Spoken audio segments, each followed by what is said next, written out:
Hello YouTube, Goddard Radio Moscow here again with another beer review for you as is usual. So for this one we're going to go back to Copenhagen in Denmark and we're going to try one of the famous Danish gypsy breweries. So this guy comes from To Øl and it's called the Blossom beer, and as you can probably tell from the sort of artwork on this one, it is actually it's an American style wheat beer that has 6 different flowers added to the brew at the end. So it's actually going to be a very interesting one for us to have a look at today. I did actually film this review before, but the camera for some reason didn't actually take it in properly and I just got a blank file, so I've no idea why it did that, and it's very annoying, but I know that that's sometimes what happens when you're playing about with computers and things, but really not happy about it at all. But anyway, as is usual then with my beer reviews, I will take you through a very brief history of the To Øl Brewery. It will be shortened because I've done a number of these beer reviews for you already. I think it's 5 at the moment that I've done of these.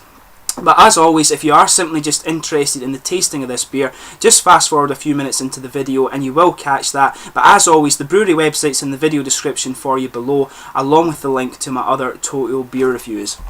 So anyway, To Øl goes back to 2005 when Tobias Emil Jensen and Tore Gainter were actually talking with their university teacher Mikkel Bjergsø, who is obviously the big boss at the Mikkeller Brewery in Copenhagen. But they were saying that it was a shame that most Danish breweries had kind of focused on actually how to make their beer rather than simply focusing on the flavour and the ingredients that were coming out of these beers. So they agreed that the only way to make properly good beer was for them to do it themselves. So the 3 of them actually went on to start brewing beer in the university kitchens where they were studying, and they were doing this between the hours of 10 PM and 6 AM, and they say that this actually made a lot of their teaching and learning, of course, very difficult for the 3 of them.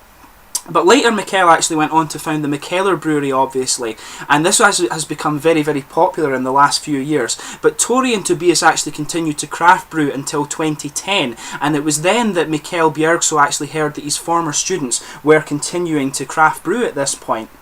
And so he actually went on to insist that they made a collaboration beer together, and this was what became To Øl's first commercial beer, and it was known as the Double IPA.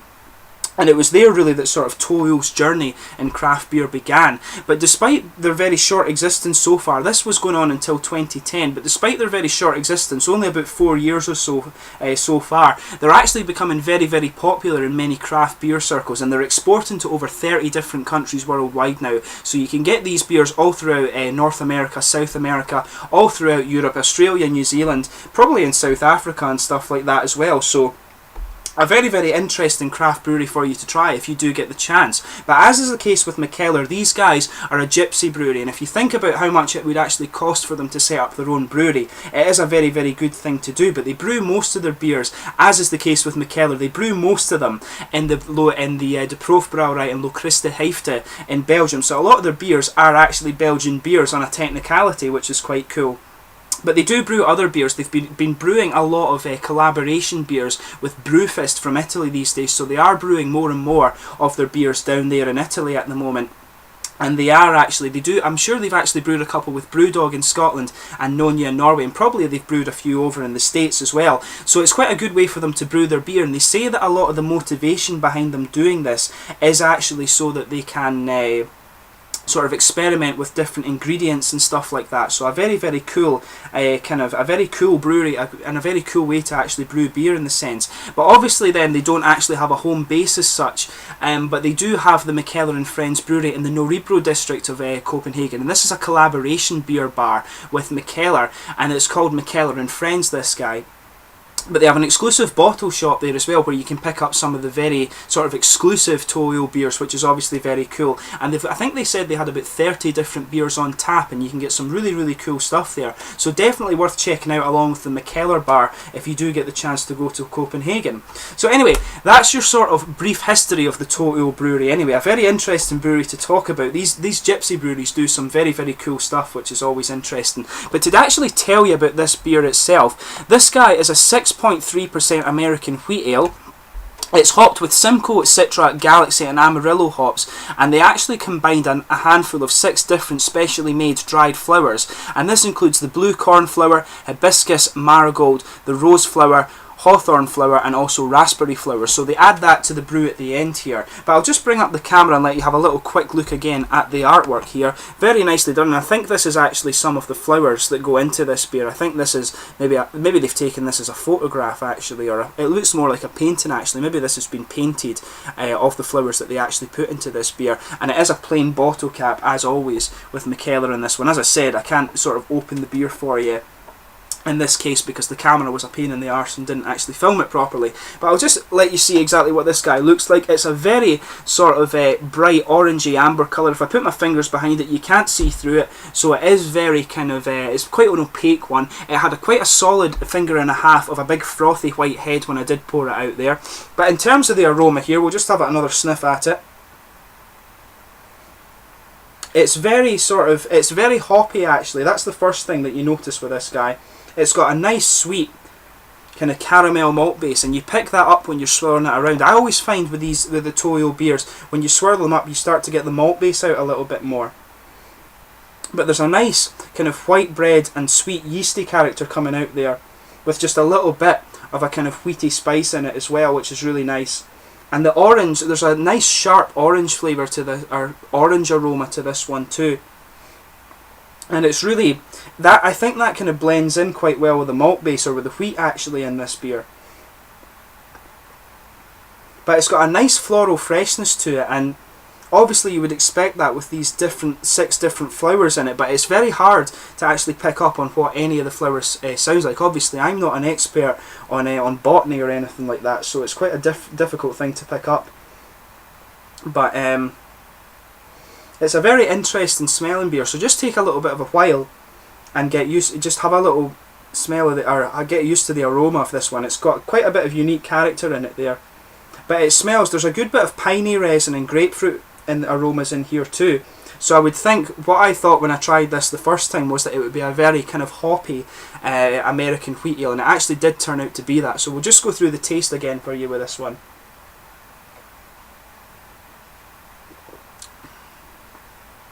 So in the opening, you get a nice little bit of pine resin coming in. I think that pine resin has just a little bit of earthy character to it as well.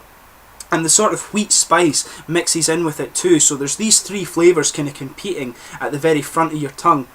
And you're getting just a little bit of the kind of floral freshness around this. And as I say, it's a very unique flavour, and it's a sort of very blended flavour. You can't really pick out the kind of individuality of that little floral component of the beer.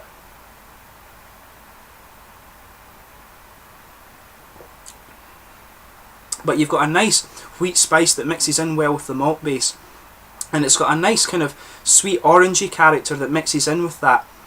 But a lot of the flavour I feel with this beer comes out in the aftertaste.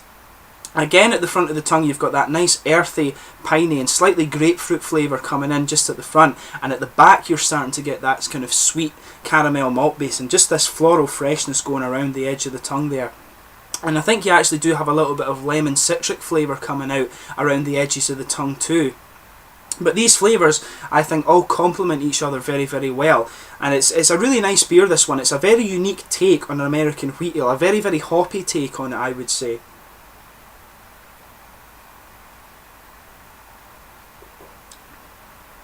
But it's definitely, there is maybe a little bit of a chalky character to the mouthfeel actually. It's very mid-bodied, it's kind of slightly oily. It's not as oily as a sort of double IPA beer, but there's a nice lingering bitter character to it, and only a little bit of dryness on the end, but they all complement each other very well. You actually, with this one, for the orange flavours, I think when you drink it, you get it feels like there's just a little bit of a bubble kind of forms on the front of your tongue, and that's when you start to get a little bit of the orange flavours that come out on this one, which is quite interesting. But it's a very nicely balanced beer. This one is more of a beer where the blend of flavours is kind of what characterises the beer. It's not got that much, the floral character, as I said to you, it's very difficult to pick out the individual components of it. It just blends very well, and it's a very, very well balanced beer in terms of the flavour.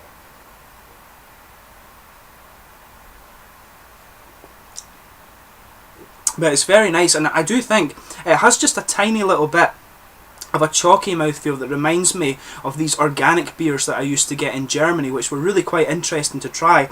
I'm not sure exactly what it is that kind of brings that out, but there's definitely a little bit of the grapefruit character in there, so I do wonder, and it's kind of coming out with that little bit of grapefruit character too, and the earthiness, and I do wonder if that's a little bit of a property of the Simcoe hop actually, because some of the German beers I had over there were using that, and I wonder if that's just a little bit of the kind of spice that brings out that chalky mouthfeel to it.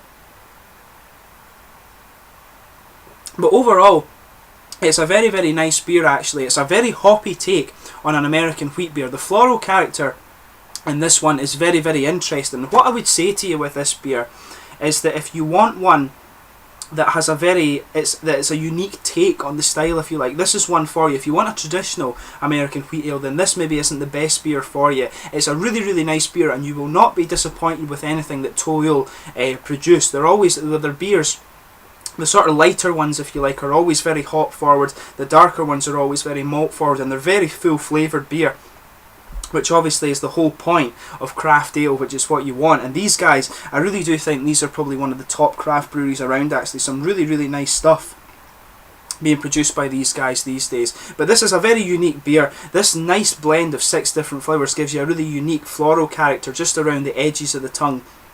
And it's very, very nice. A lot of the flavour in this beer, as I say, comes out in the aftertaste. But I hope you've enjoyed this beer review. I'm sorry that it's probably not as good as my other ones, because the camera kind of died, as I said to you at the start of the video, it died. So I filmed the one originally, and then I'm going back and doing a sort of a second take on it, if you like, which I'm a bit annoyed about. But these things kind of happen when you're doing these beer reviews. It's only happened once or twice so far in all the 200 reviews that I've done, so I apologise for that. But I hope you've enjoyed the beer review nonetheless. And as always, please comment in the comments section below and let me know your own thoughts on this beer.